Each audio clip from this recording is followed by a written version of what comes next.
Bismillahirrahmanirrahim. Assalamualaikum warahmatullahi wabarakatuh.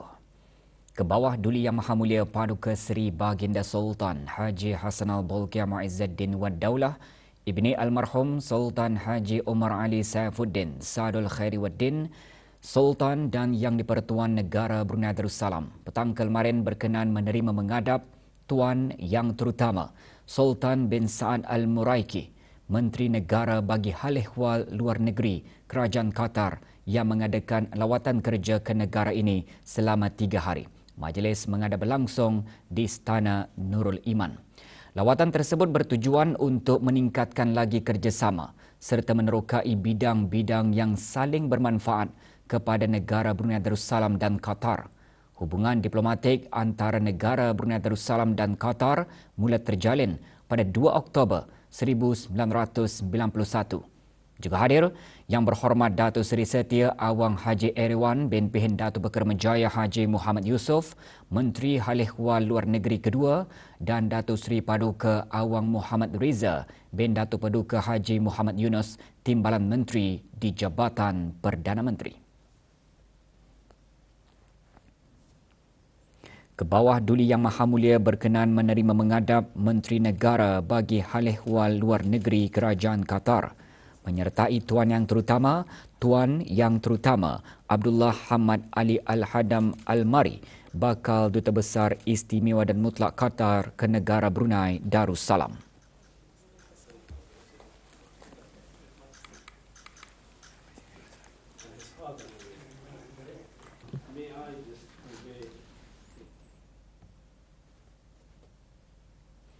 Ke bawah Duli Yang Maha Mulia Paduka Seri Baginda Sultan Haji Hassanal Bolkiah Muizzuddin Wad Daulah Ibni Almarhum Sultan Haji Umar Ali Saifuddin Sadul Khairi Waddin, Sultan dan Yang di-Pertuan Negara Brunei Darussalam telah berkenan menghantar titah perutusan takziah kepada Tuan Yang Terutama Ferdinand Romualdus Marcos Jr., Presiden Republik Filipina, Kerajaan serta Rakyat Republik Filipina, berikutan dengan kejadian taufan Kalmegi yang telah melanda Republik Filipina baru-baru ini sehingga mengakibatkan kehilangan nyawa dan kerosakan harta benda awam. Duli Yang Teramat Mulia Paduka Seri Pinggiran Bendahara Seri Maharaja Permaiswara Pengiran Muda Haji Sofri Bolkiah Ibni Almarhum Sultan Haji Umar Ali Saifuddin Sadul Khairi Waddin, Presiden Majlis Olimpik Kebangsaan Negara Brunei Darussalam, berkenan berangkat menyaksikan acara Sukan Angkat Berat edisi ke-6 Sukan Solidariti Islam 2025 di Riyadh, Arab Saudi. Kategori lelaki bagi berat badan 65 kg disertai oleh 12 negara termasuk negara Brunei Darussalam. Atlet negara dalam acara tersebut Muhammad Nasrul bin Haji Abu Bakar.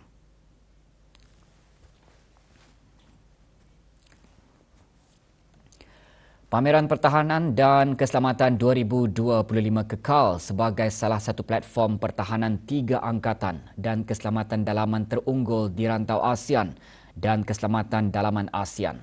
Diadakan di Bangkok, Thailand, pameran berlangsung sehingga Khamis ini. Rombongan Kementerian Pertahanan ke pameran tersebut diketuai oleh Yang Berhormat Pihin Datu Laila Raja Major Jeneral Bersara Datuk Paduka Seri Awang Haji Halbi bin Haji Muhammad Yusof, Menteri di Jabatan Perdana Menteri dan Menteri Pertahanan kedua. Juga hadir Brigadier Jeneral Aldi bin Haji Hassan, Pemerintah Tentera Darat di Raja Brunei. Menghimpunkan pihak berkepentingan pertahanan dan keselamatan global termasuk menteri-menteri dan timbalan-timbalan menteri pertahanan, pemerintah-pemerintah angkatan tentera. Acara bertujuan mengukuhkan kerjasama, berkongsi kepakaran dan memperdalamkan penglibatan industri. Acara disertai oleh 617 syarikat pameran, 25 pavilion negara dan 289 delegasi serta pembuat keputusan utama dari 35 buah negara. Yang Berhormat juga mengadakan pertemuan 2 hala dengan Tuan Yang Terutama Jeneral Natapon Nakpanit, Menteri Pertahanan Kerajaan Thailand, bagi membincangkan perkara-perkara strategik dan serantau yang berkepentingan bersama. Kedua-dua menteri juga menzahirkan hubungan pertahanan yang erat antara negara Brunei Darussalam dan Thailand serta menegaskan komitmen bersama untuk terus memperkukuhkan kerjasama pertahanan. Negara Brunei Darussalam percaya Timor Leste berpotensi untuk menyumbang kepada perjalanan ASEAN. Seperti Timor Leste, Brunei merupakan sebuah negara kecil yang dikelilingi oleh negara-negara jiran yang lebih besar. Pengalaman ini telah membentuk pemahaman mendalam tentang kepentingan mempunyai tempat dalam masyarakat serantau yang menawarkan persahabatan, kestabilan dan kekukuhan kolektif, terutama ketika ketidakpastian geopolitik dan ekonomi yang semakin meningkat. Menteri Hal Ehwal Luar Negeri kedua menggariskan perkara itu pada majlis resepsi sempena penyertaan Republik Demokratik Timor Leste ke dalam ASEAN yang berlangsung malam tadi di Pusat Persidangan Antarabangsa Brakas. Yang berhormat Datuk Seri Setia Awang Haji Erawan bin Pehin Datuk Pekermajaya Haji Muhammad Yusof menambah, meskipun tidak melalui proses kemasukan yang sama, negara Brunei Darussalam faham bahawa menyertai ASEAN bukanlah satu perjalanan mudah, yang merupakan perjalanan yang panjang bagi Timor Leste dan memerlukan kesabaran, persediaan dan ketekunan. Terdahulu, Tuan Yang Terutama Abel Guterres, Duta Besar Istimewa dan Mutlak Republik Demokratik Timor Leste ke negara ini melahirkan penghargaan kepada Kerajaan ke bawah Duli Yang Maha Mulia atas persahabatan dan sokongan yang teguh di sepanjang perjalanan Timor Leste sebagai sebuah negara. Juga hadir Tuan Yang Terutama Datuk Muhammad Aini Atan, Pesuruh Jet Tinggi Malaysia ke negara ini. Bank Islam Brunei Darussalam BIBD meneruskan komitmen dalam memartabatkan kesejahteraan sosial melalui inisiatif Projek Teduh. Petang kemarin diadakan majlis penyerahan rumah baharu bagi sebuah keluarga di daerah Tutong. Majlis berlangsung di Jalan Kampung Bukit Udal, Tanjung Maya.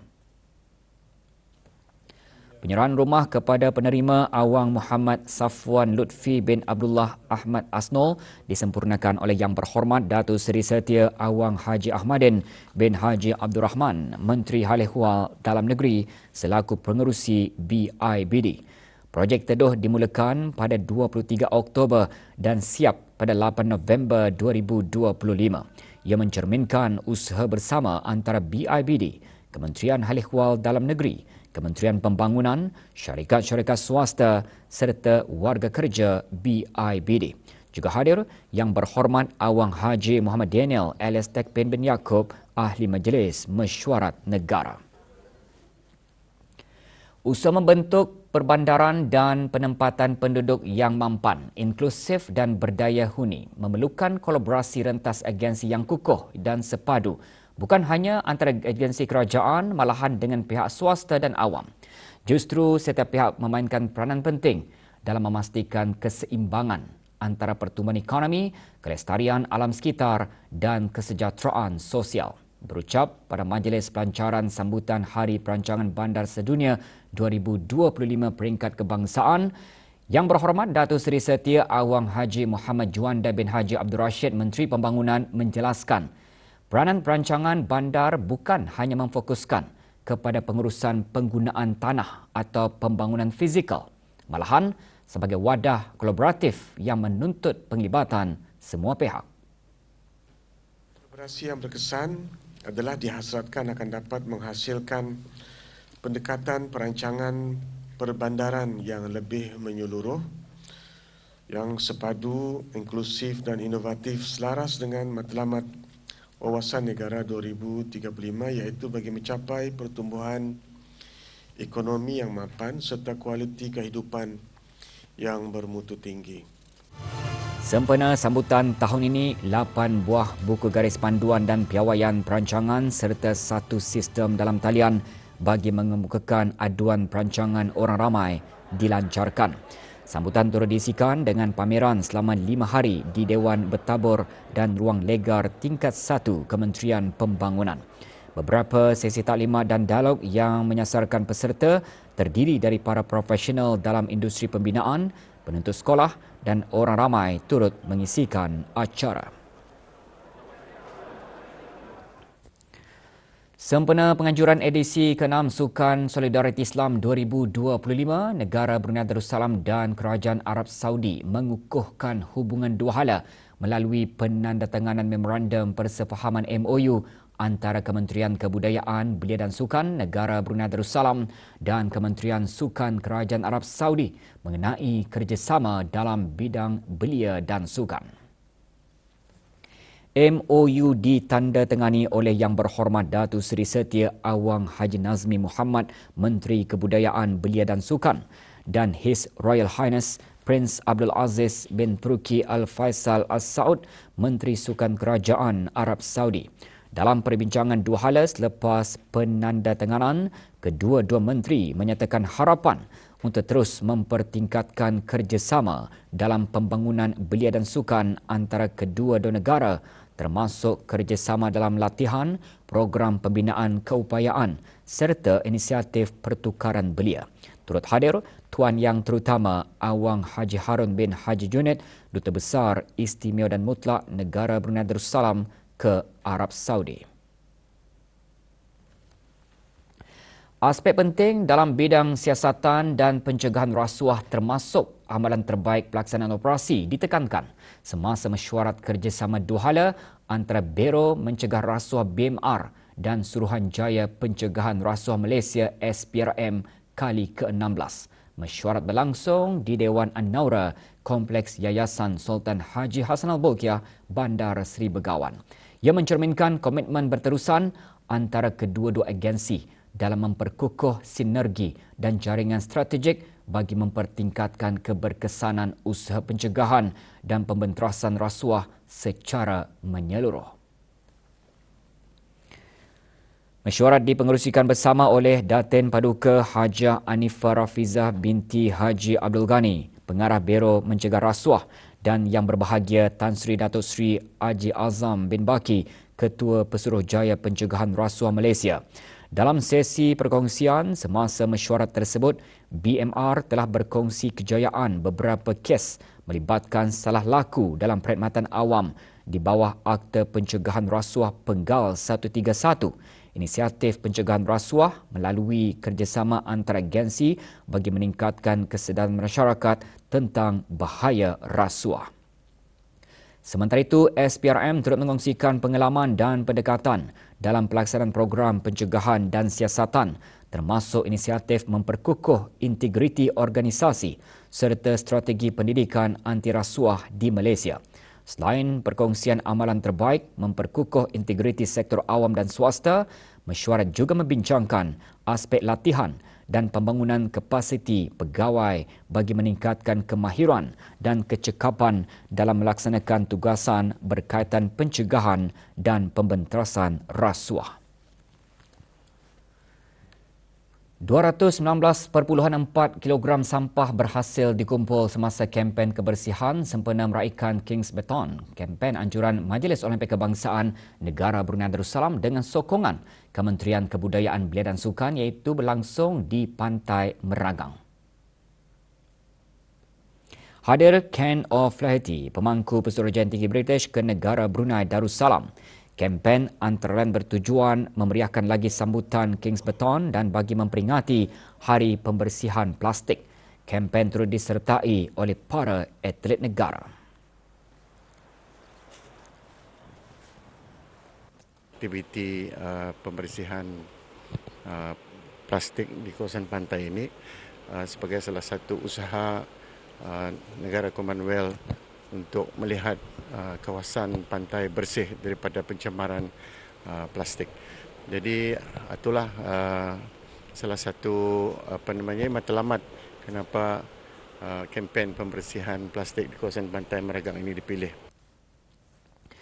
23 peserta terdiri daripada 18 qari dan 5 qariah memperdengarkan bacaan masing-masing kemarin semasa musabakah membaca Al-Quran bahagian dewasa peringkat separuh akhir kebangsaan tahun 1447 Hijrah 2026 Masihi.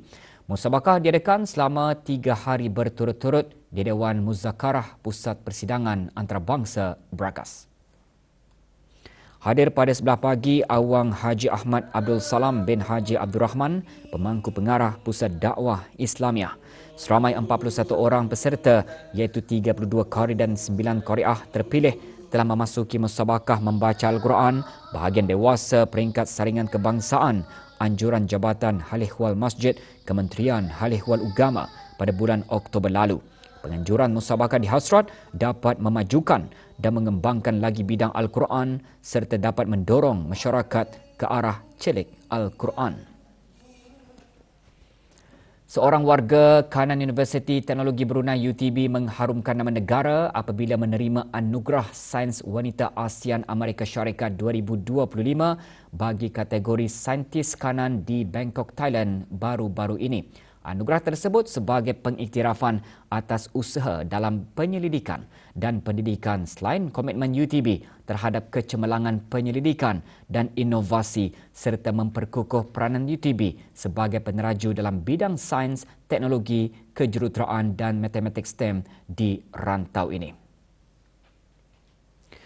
Hasil penyelidikan Dr. Hajah Wida Susanti binti Haji Suhaili, penolong Profesor Kanan UTB mengenai Smart Water Management System using IoT for Disaster Management and Food Security in Brunei Darussalam, menggabungkan teknologi untuk membangunkan sistem pemantauan air pintar.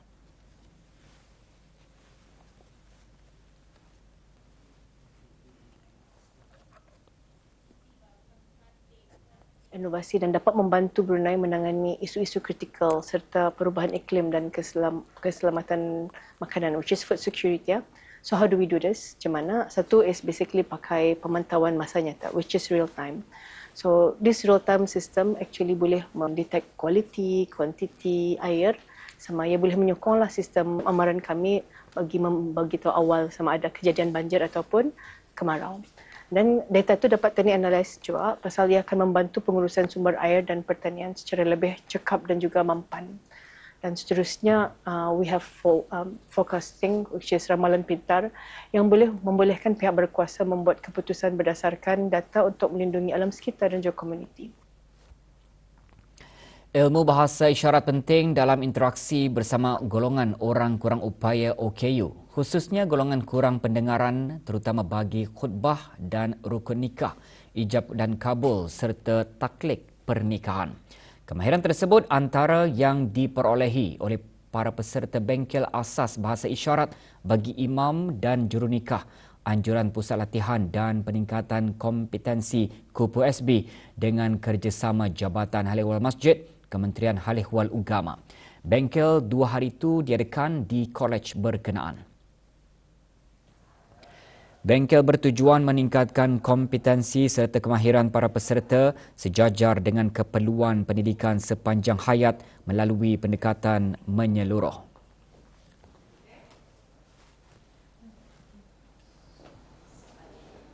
Sangat penting untuk kita ni berinteraksi bersama dengan golongan kurang upaya, terutama kurang pendengaran dalam bab-bab nakahat, iaitu rukun nikah.